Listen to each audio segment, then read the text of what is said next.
I'm Milo Denison. And I'm Kev Bamboo, and this is Rip It Up. On each episode, we ask the questions that are impacting creatives around the world today. And today we're joined by Juanita Ray, and we're talking about the topic of cancelling Dr. Seuss. Well, thanks for joining us, Juanita. It's a pleasure talking to you. Thank you for having me. First, we'll just start with tell us a little about yourself. Okay, I am joining you from Belfast. I am from South Africa. I spent 20 years being a school teacher in different places around the world. And alongside that, I've been an artist, a reluctant one, I think, as in not reluctant in terms of creating art, but with calling myself an artist and sharing art. And yeah, so I love trees. I'll stop there. Okay. So is it the love of trees that, got you interested in art and the creating, drawings of trees, what type of art? Well, my first love has been visual arts. Mm-hmm. And although I did spend time in the garden as a child drawing plants and stuff, no, I wouldn't say that it was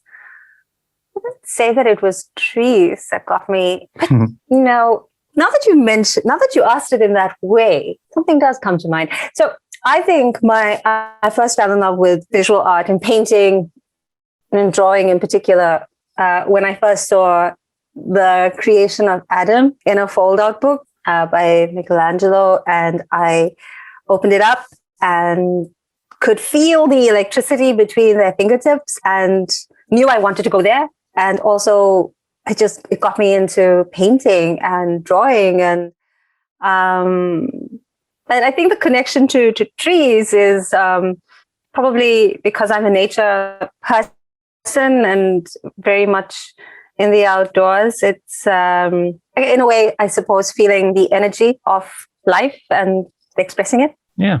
Is most of your art then of nature? No, it isn't.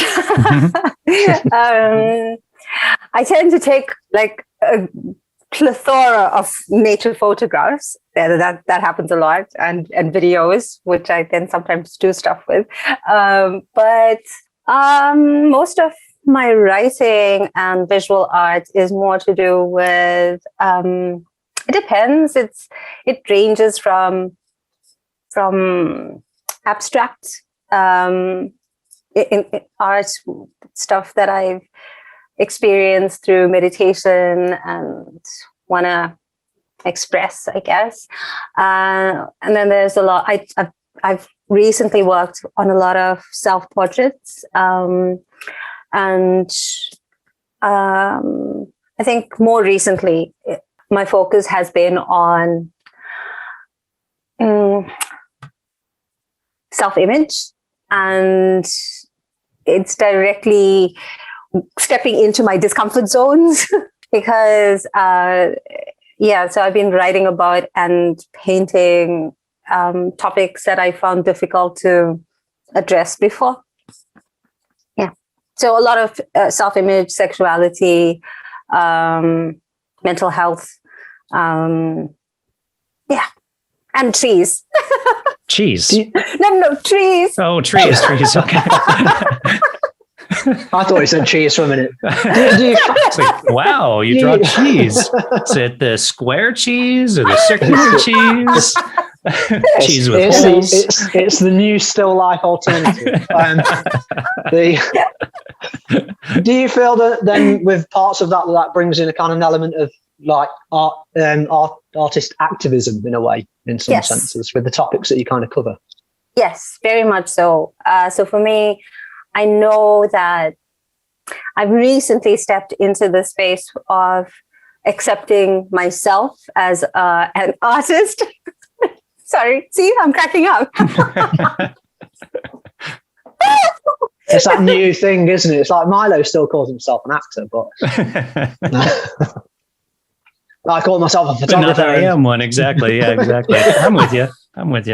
It can be difficult when people do, those early stages when somebody says, what do you do? Not because you're not proud of it or not because you don't enjoy doing it. It's just, I don't know. Sometimes it's perceived slightly differently. And I don't know why, really. It shouldn't be, but it's that personal. No, I think, and I've been a teacher. So I've worked with children for 20 years, and I've worked I started up a social enterprise, and I've been that person saying, yes, you are, and you can do it. So it's like, I've been it. I know I've been it because I've done it. It's just accepting it, which is different. It's different. And Sure. So the artist activism for me is accepting and embracing myself as a survivor of childhood sexual trauma, and unshaming, unsilencing as a way to, through my writing, through my visual art, through songs, whatever it is, whatever the medium is, as a way to focus on a topic that is really difficult to talk about.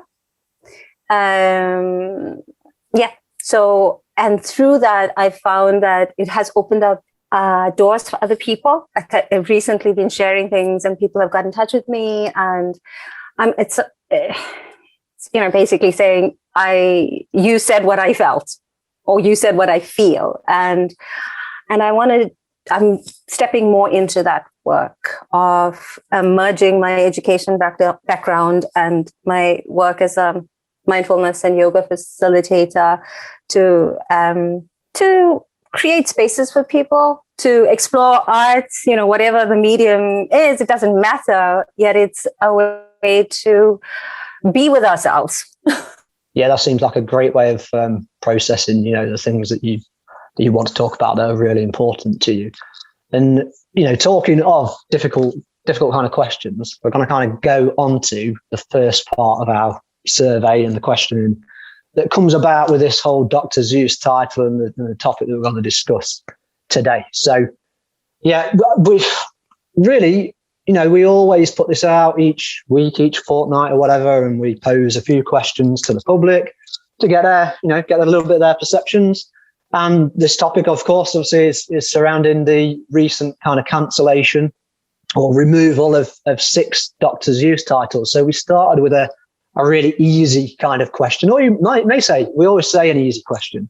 It's one of those that ends up, opening up a little bit further. So we just went with a pretty simple, do you agree with the cancellation or removal of 6 Dr. Seuss titles? And the public kind of perception on that was mainly, we got about 70% of people said no. This is in the initial outset. And then about 30% of people said yes. They were the only 2 options actually that was given to them, because I really wanted to kind of split them at that opening point just to see what their kind of line was. No offense to them, just get in there and say, right, what do you think?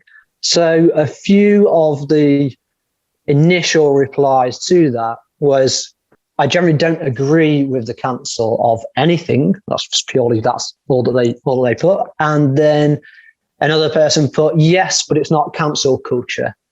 No one cancelled the books. There wasn't a Twitter mob frothing at the mouth about these books, but the company that holds a license to the books decided to not print or sell any of the problematic books.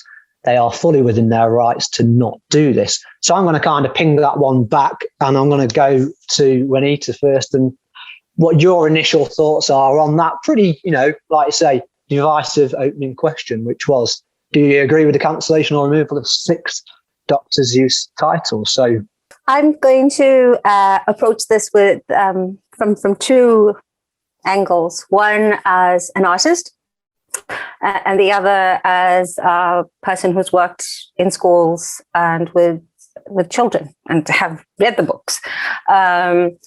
So from an artist's perspective, I know for myself that there's certain there's a book that I actually created 20 years ago. I wrote a children's story and I illustrated it. And when I went back to it and I started to share it, reading it at school, there are certain elements that I changed when I read the story.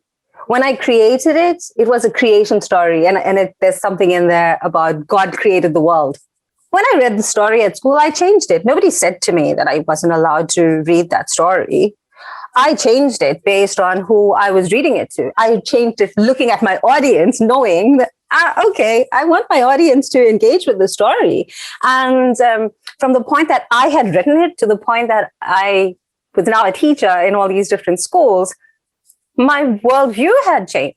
And my view on, my own spiritual practice changed. It's my own. I'm not going to share it with children I'm working with, right? So, did you feel that you personally had to make those revisions and those adaptations to like you say, to include more children, as it were? Yes, I basically changed it in such a way that it was more secular, that the language in it became more relatable to more children, and didn't exclude any of the children that I was working with. Nobody said to me that I had to do that. I mean, geez, I could take in any story and read it, even really bad ones, but it was my own decision, even though it was, and especially because it was something I had created. I felt that I had a greater responsibility to do it. And again, thinking of all sorts of things, whenever I was chatting to a friend yesterday who actually got me into the spoken word open mic world. And we were talking about how, sometimes we'd read something and then after feeling where that, how that flowed through the, just through sharing it and being there with an audience,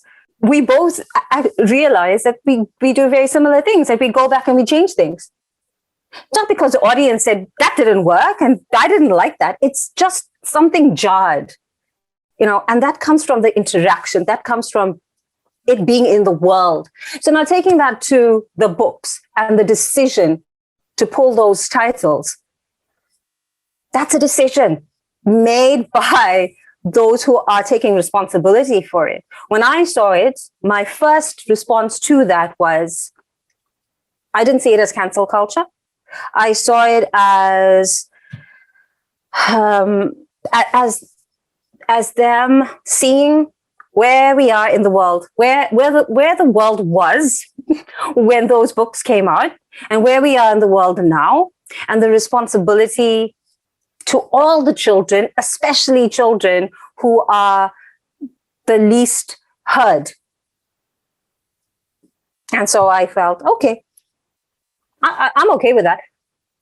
Sorry. So I'm going to play devil's advocate here just a little bit on the subject. So when you did your book, you made changes based upon where you were at the time. You read it to an audience based on that reaction. You make the changes, but it's your book to make changes too. So Dr. Seuss is deceased, and it wasn't Dr. Seuss making changes to the book based upon reactions. It was, and it wasn't making changes to the book. It was literally saying nobody can ever read this book again unless they already have a copy of this. So it's a kind of a little different situation. This takes me to I'm trying to think of Huckleberry Finn. So a few years back, they went to change Huckleberry Finn, the text of Huckleberry Finn, because it uses the N word quite often, which was a common word when it was written, and it's relevant to the story. And so some schools and stuff, pulled it completely from the shelves, so kids couldn't read Huckleberry Finn. And a group basically said, well, let's just rewrite Huckleberry Finn and take out anything that might be offensive. But then it's a different story. And so I guess that's other people making a decision about a book that's not theirs. So it's kind of a comparison, because if I'm changing stuff I wrote, yeah, it's me making the change. But this is other people saying, I'm dead. And now people generations from now are changing what I wrote. Yeah. And I think that it's still a step in the right direction, meaning it can allow a discussion to be had. It's not to say that those books vanish, because they don't. They exist.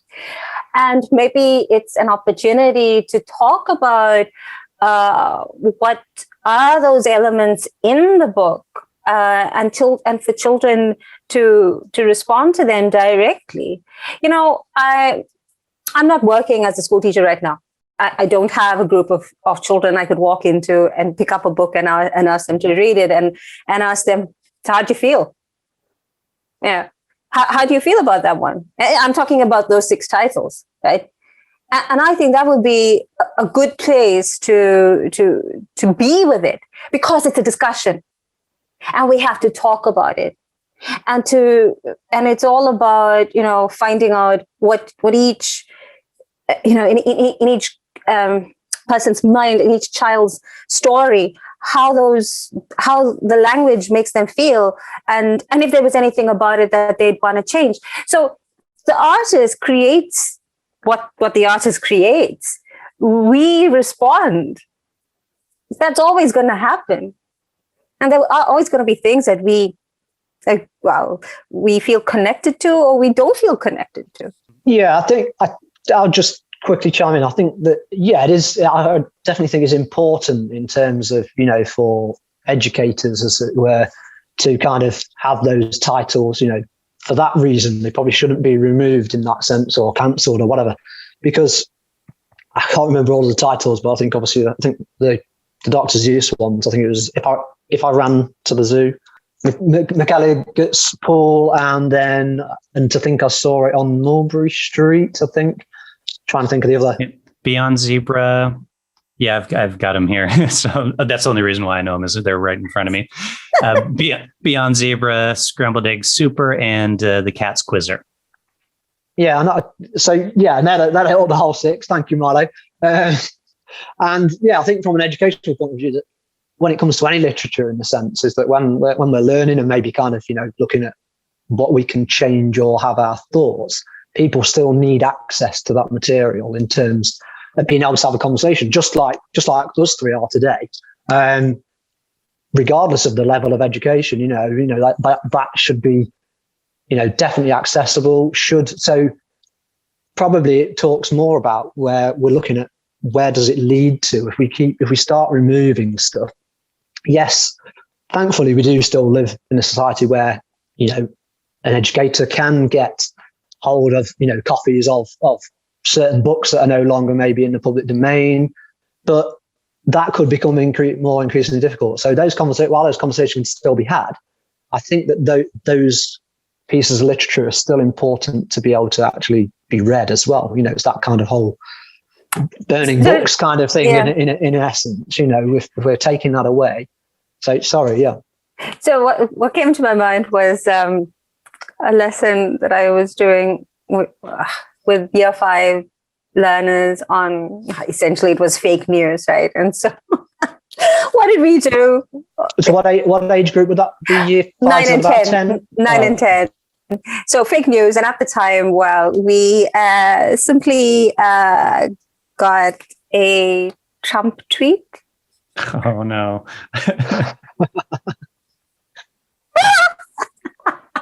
It's hard to say. No, and the reason why we did it is because the children know, and they are talking about it, right? It's stuff that's already there. It's on the radar. So let's have a conversation about it. Let's have a discussion about it. Let's look at it, right? And so what came to mind is because that's there were things essentially not okay about the tweet, right? But it was I can't for a minute imagine why. Yeah, really. Yeah. And of course, we had to get one that was suitable, right? Obviously, but it was great. It was great because it was relevant, right? And when stuff is happening in the world, children are talking about it. And if we're not having the conversations with them, what are we saying? Yeah, what are we saying? So I thought that, it came to mind because you said, teachers have access to all these all the books and even the ones that have stuff in it that's not 2021, right? And there's loads. Come on, there's loads. There's tons. There's zillions. I was reading something recently, which I think is a fabulous book called The Art of Loving. I have it right here. The The Art of Loving by Eric Fromm. And it's beautiful. And he was definitely homophobic. Does it mean that the entire book is, trashed? Of course not. It's context. But is that book still being published? I think so. So, yeah. Yeah, and that definitely opens up, like you say, the debate of why we're talking about this today, and various, obviously, other kind of works of literature as well.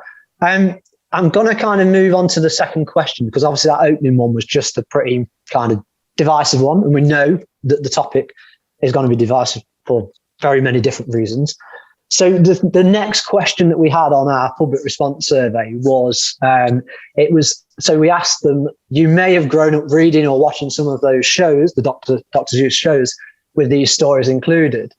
So we asked them, thinking about how social attitudes have moved on and changed, what would their reaction be today on seeing these inaccurate racial stereotypes? So again, this was a bit more of a wider multiple choice. So we weren't opening them up to kind of have their own free comments at this point. We were kind of reining them in. And so the questions, the answers that were posed to them that they could choose from was, I would be pretty upset and shocked to see these things published today. Okay. I would be upset, but I would need to explore why they might still be being published. I'm not sure. It doesn't impact me or anyone I know. I would be okay with this if I found out further reasoning and importance behind it. And then finally, it was, I would be totally fine with this. It's just a book. I don't see what all the fuss is about. So I had to give them like a wide-ish kind of, opinion scale there, as it were. And most people in the survey, so 65% it was, yep, were straight in with I would be pretty upset and shocked to see these things published today. So obviously we're talking. Sorry, can you say that percentage again? Was it six? Did you say 65? Yeah, 65. Yeah, so okay. Well, two thirds ish. Yeah, just under 65. And that was, so 65 said I'd be pretty upset and shocked to see these things published today from the outset. I think they probably mean from more kind of like new literature, as it were. Something was. Yeah, that's the way I would interpret that. If Dr. Seuss were alive today and publishing these books and then today, was like, fresh, right, I'm going to write this. Yeah, there's that kind of it. There would seem to me as well that would be more of an intent to kind of working to spread hate, even if it was in a subtle way. Like how propaganda and things like that kind of come into the equation. And then no one from this survey said that they would want to explore why they might still be being published. No one said that they weren't sure or it doesn't impact them or anyone they know. So I think that's pretty sensible. I think everyone knows someone that may well be, impacted by not just those books, but other works as well. But we did have kind of the rest was, so no one put, I would be totally fine with this, which I think I put that in. That was my kind of like devil's advocate one, just to say, I don't know what the fuss is all about, because I think, as I just said, it does affect or impact most of us in some way. Otherwise, we wouldn't be having this conversation today. So the rest of it was made up from I would be okay with this if I found out further reason and importance behind it. So they were kind of open to the idea that they would be okay if they were produced today, but they would want to find out, they'd want more information. Obviously, later findings would make them possibly branch off onto another opinion. Yeah, I think it makes sense. Obviously, he was writing for the time, and now if something like that were being written, I think it would make sense that people would be offended by it, and I think it would be justifiably so. The flip side of that, I do see why somebody might, for the purpose of, especially nowadays, people are so kind of, being from the US, obviously, you have certain groups over there that are very into stoking arguments and creating conflict. So I potentially could see certain people over there creating stuff like this for the purpose of creating conflict. But that would be a specific purpose, very different than I see Dr. Seuss's intent, which is to, entertain kids with funny stories kind of stuff. So Yeah. I'm glad to hear that most people were reasonable in their response at 64%.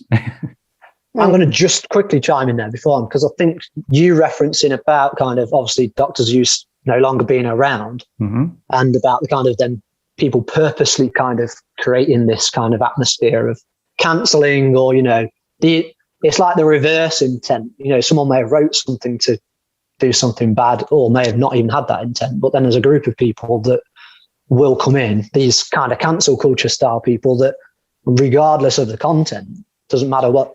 I think I've spoken about it before, saying, you could say that you don't like, just something trivial, and then a whole group of people will decide that we're going to kind of get that person in trouble. And I was reading something recently, I think it was the other month, there was the editor of Teen Vogue, and this is a great example of kind of the cancel culture thing, which brings in, so the new and now no longer editor of Teen Vogue was kind of, put in place just over a month ago, maybe 6 weeks ago, and they're 27. But 10 years ago, they wrongfully, naively, or whatever, they wrote a load of anti-Asian and homophobic tweets.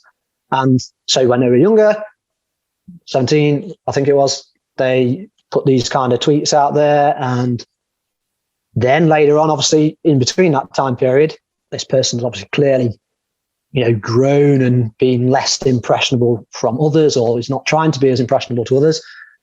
Gets a role, obviously, has been a journalist for several years, gets a role at Teen Vogue as the editor-in-chief.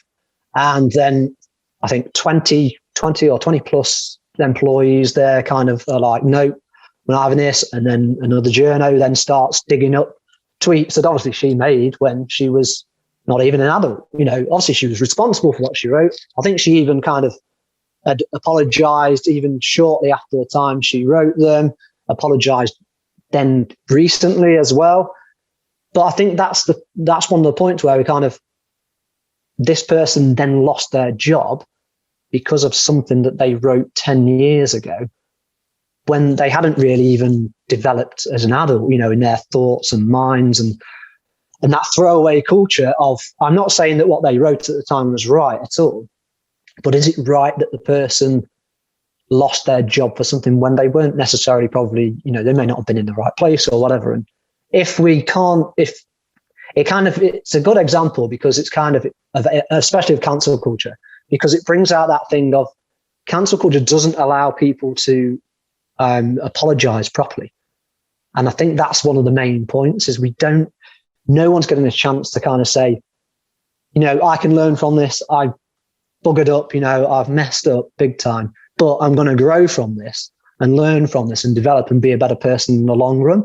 If that person doesn't, yeah, sure. I mean, of course, if they keep making the same kind of ill-judged mistakes and they're not going to be willing to, they're totally kind of ignorant to anything, then I think it's a really difficult one, because of course that the tweets that person wrote years ago definitely offended people at the time.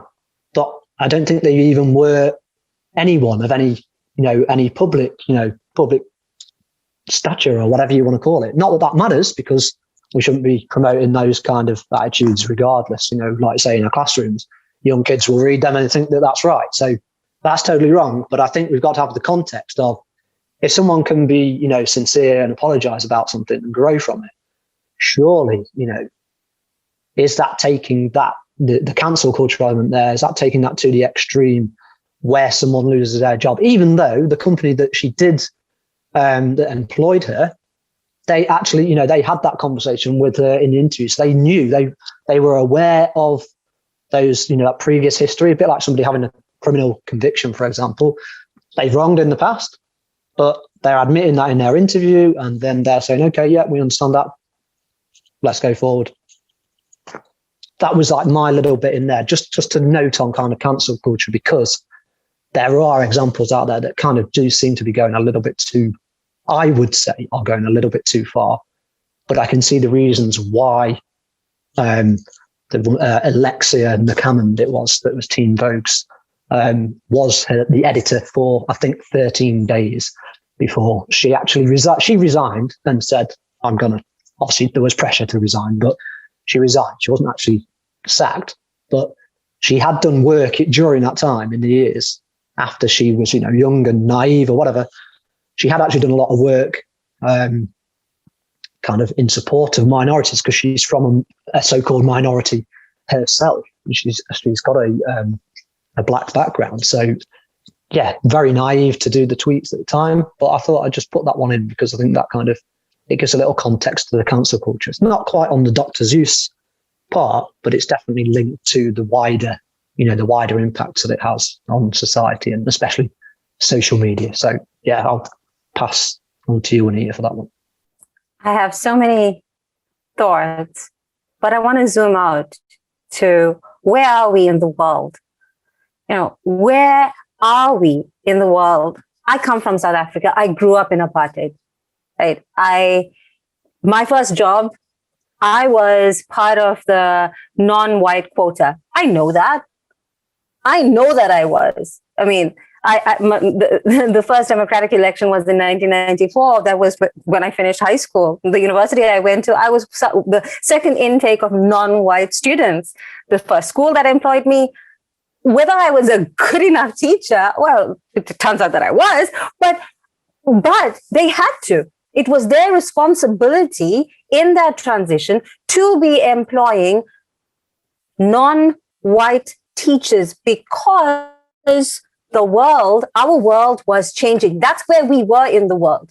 In my second year of teaching, I had a friend who, she was my colleague. We taught together and we were on a school trip. And I remember sitting, it was an evening. It was a beautiful African evening. Oh my gosh. And we were sitting outside. I think it was really late and probably the children had fallen asleep, but not really. But anyway, we were having a quiet moment outside. I mean, it's a school trip, right?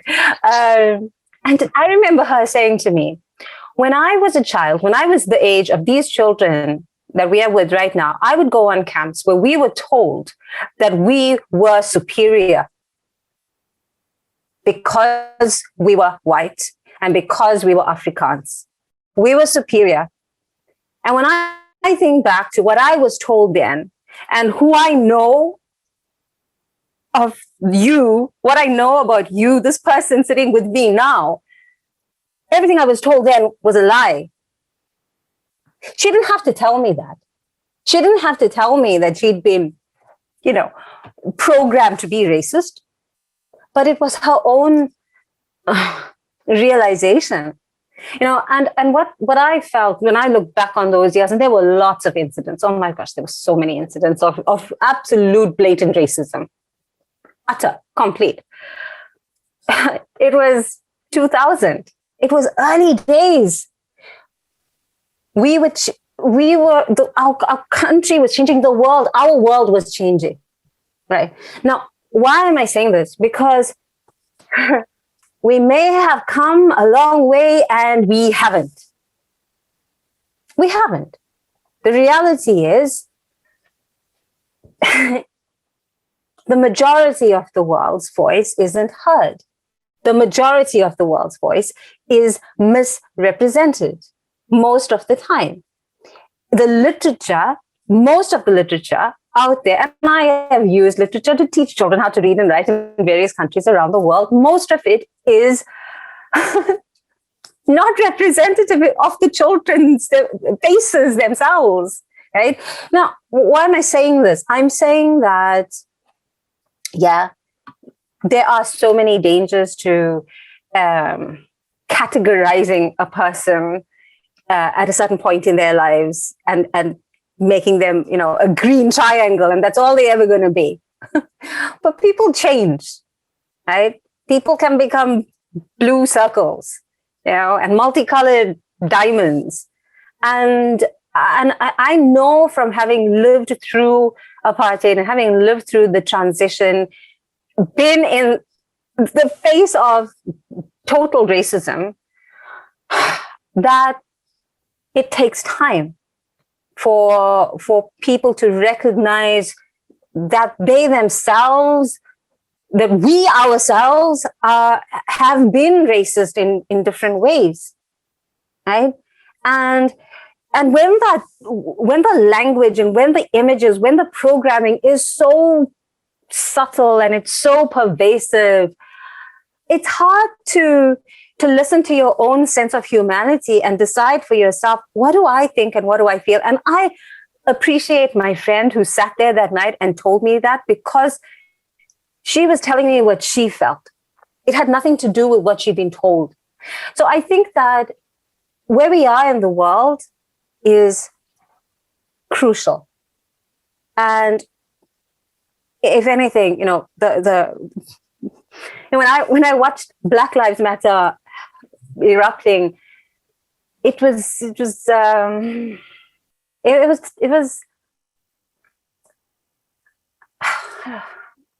heartbreaking on many, many levels, knowing that, I was in South Africa at the time, and knowing that although we've come so far in South Africa, there is still so much of that happens. Well, I guess, can I interject? I'm going to take what both of you said here and kind of create a bit of a hypothetical situation. So your friend, let's say your friend had Twitter when she was a kid, right? Like kids nowadays do.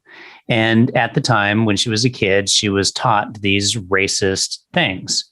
So she then posted them on Twitter.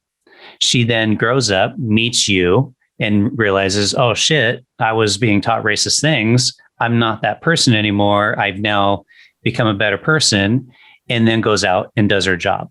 But then what happens, and this is what I think where a lot of this cancel culture has gone awry, is your friend could be doing a job now, and those tweets that she did when she was a kid, completely ignorant of anything, will then come back to haunt her. And I know even with Dr. Seuss, a lot of people are saying, well, they canceled the books, not hashtag cancel culture. But I would say if that wasn't a thing going on right now, the books might not have been canceled. And in both of your scenarios where people say something, or not your friend because she didn't have Twitter, but where people are being canceled for something they say when they're younger, it's that exact same scenario. So we have a long way to go to what you're saying, but I actually feel like in a lot of ways we're taking a bit of a step backwards because of social media and this kind of stuff. Well, I think that's the other big element in all of this. And that, so, I mean, when I look at it, I don't see it as Dr.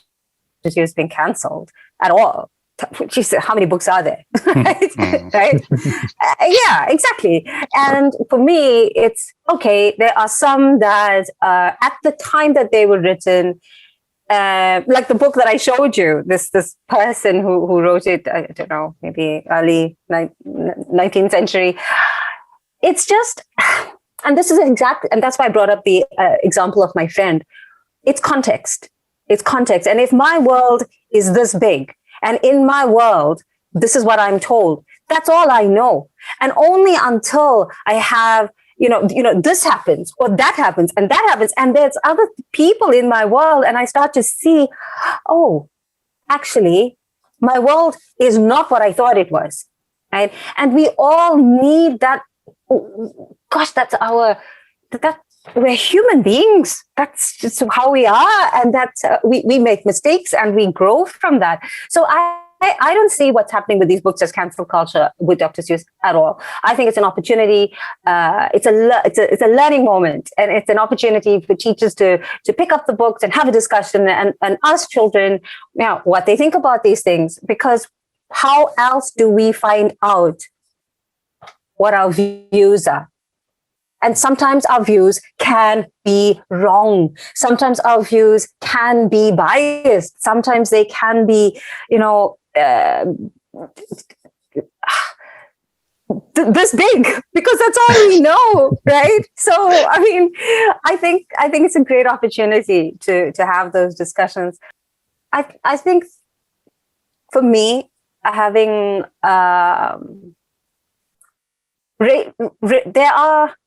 racism exists in the world, right? It exists, and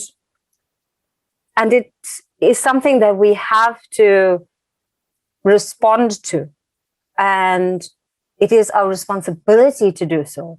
And so I feel that when these moments are there to respond, to have the discussions, to make the changes, that's the side that I'm going to choose.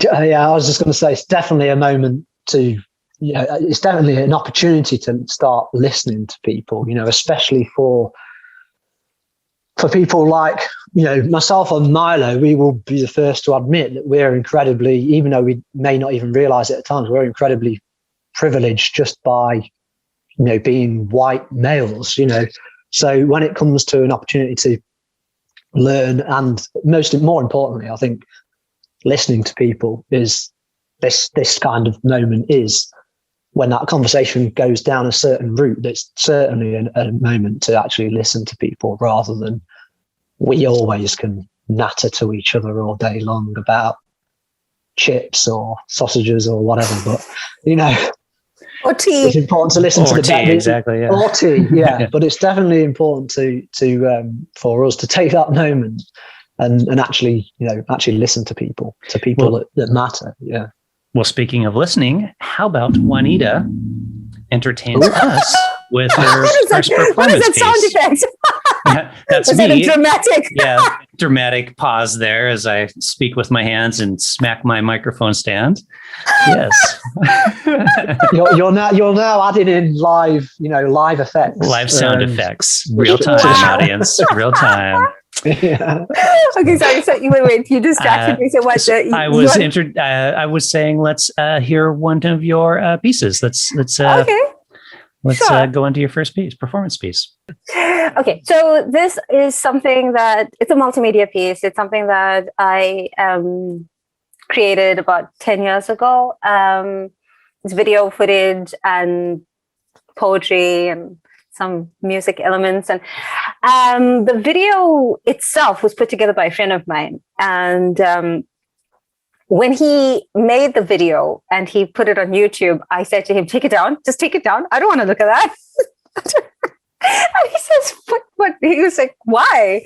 I was so self-conscious. So the reason why I'm telling you a little bit about it is because I recently started to embrace all this stuff I make. Yes, so let me show it to you. As I walk through this world just once, let me not stand accused of dishonesty. Let me harness my fear of displeasing others and say no to the lies that displease me, the lies that deny humanity and compassion, lies that deny simple truths. As I walk through this world just once, let me not watch beauty pass me by and stand cold and unresponsive to her touch. Let me feel her gentle tremble and her tremulous might and say, yes, I feel you stirring my bones, warming my blood,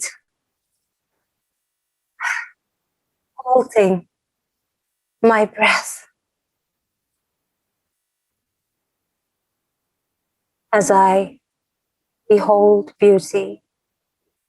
As I walk through this world just once, let me not watch truth pass me by and stand steadfast, with eyes shut tight, afraid to look at her. Let me take hold of my cowardice like a good friend who sees my fears and does not judge, yet tells me with kindness to wise up, my friend, and speak against injustice and wrongdoing with kindness and care. As I walk through this world just once, let me not watch love pass me by and stand back in doubt and speculation of her presence. Let me feel her in the ache of my skin and in the catch of my breath as I fall in love with love and with the joy and the sorrow that only broken hearts know, and only broken hearts trust. As I walk through this world just once, let me not watch this perfect moment pass me by. Let me see it. Let me walk it. Let me breathe it. Let me touch it. Let me write it. Let me sing it. Let me not watch this perfect moment pass me by. Let me be with it. That was beautiful. That was it was really nice. I mean, it's very like sensual and very like very nice.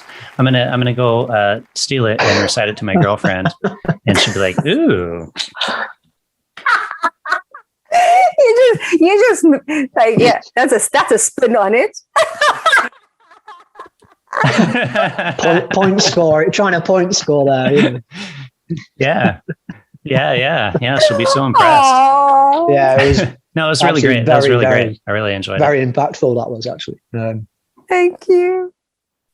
And it was nice. Like the combination works really well too. The poetry, the music, the sound of, the visuals and stuff. So the mixed media was really nice. So how did you come to kind of get that piece together? I know you said about your friend kind of popped it on YouTube for you, but how did it all come together initially? How did it come together? I told you I love rain, right? You see, I told you. So I was. It's all coming back around now. That's what we like. We like to come back and go, reference. I was in Johannesburg. I think I was teaching meditation during that time, and it was a beautiful rainy day, and I was utterly enamored and just stood there videoing the rain. The poem I'd written somewhere else at another time. I think the poem was written, probably even much earlier than that. The video was 10 years ago. The poem maybe 15 years ago. And the song, the singing, that was in the Philippines. So, and the poem was written in South Africa, I think, maybe when I was in my 20s. I can't remember. See, this is me. I am always creating something, and it's just stuff that happens, and I don't necessarily put it out into the world. The video came about, Kev, because my lovely friend had access to these files. We worked together, and he had all these files on the laptop, and he just made this video and he showed it to me, and I was just, what'd you do that for? He said, but it's because I just put it together. I'm like, yeah, but I don't want people to see it. I'm totally thankful for your friend then, because, like we just said, that was great. Absolutely. It is, I would highly recommend putting that into the world. Yeah, I've become more comfortable these days with my art, and so yes, he was I don't know, maybe he wasn't that surprised when I messaged him a few months back and said, yeah, that video, could you put it back up? Glad he saved it and didn't delete it. So talking about more of your art, I think Milo's got another question for you, actually. I do indeed. So on the subject of art, what has been your most impactful moment with your art and creativity so far?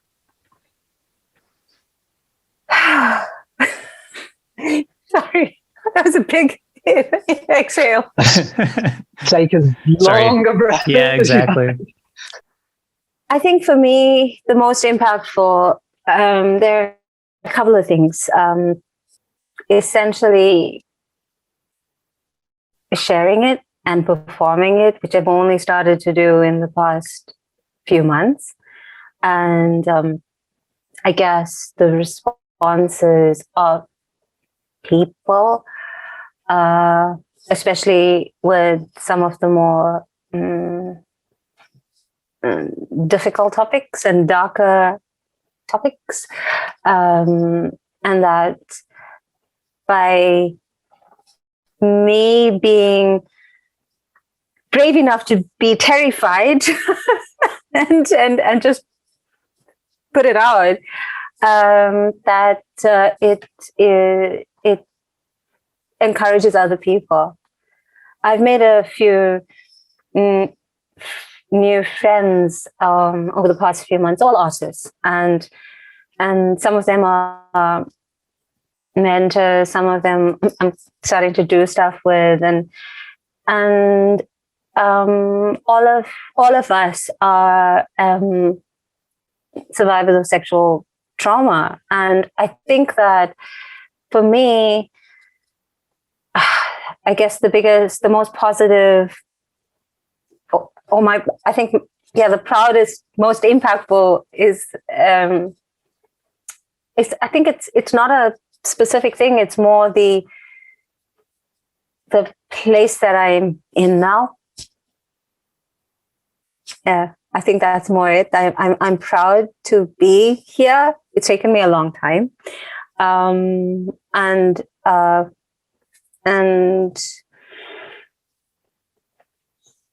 yeah, and I feel that in this short period of time, because it's only been a few months, and I have a song that's coming out on an album with the music charity here. I had some artwork in online exhibitions and poems accepted in magazines, and I of course I'm proud of those things. Yet I've been terrified. I've been so terrified to be seen and be heard for most of my life. Creating art is breathing. That's just, it happens. I don't have any control over it. It happens in all sorts of ways. But being in this place of sharing it, I'm proud to be here. Awesome. Yeah, I think that's great that you're finding that you've got a bunch of people that are relating to your work, because I think anyone that produces anything, regardless of the medium, they're always putting something out there that, like you say, that kind of initial impact is that you want people to not necessarily like it, but you want them to relate to it and have some kind of feedback from that. So finding, like you say, a group of people that actually can relate to it in a very similar way is probably, I'm not going to assume it, but I would say that it is probably a massively positive thing for yourself. It is. And I want to add something there, that there are other people who I've met through being in Belfast, who want to work with me to facilitate healing through the art programs for others. And they themselves aren't necessarily survivors of sexual trauma. They are people who have seen my art and feel that there's a value in it in terms of, I guess, being catalysts or examples for others to approach their own difficulties through various media. And that's a huge thing for me as well, because we want to, like you said, Kev, it's not necessarily, and I know this about my art, that some of it, that it's not necessarily that people are going to like it. But it will touch people, and I've been uncomfortable about that.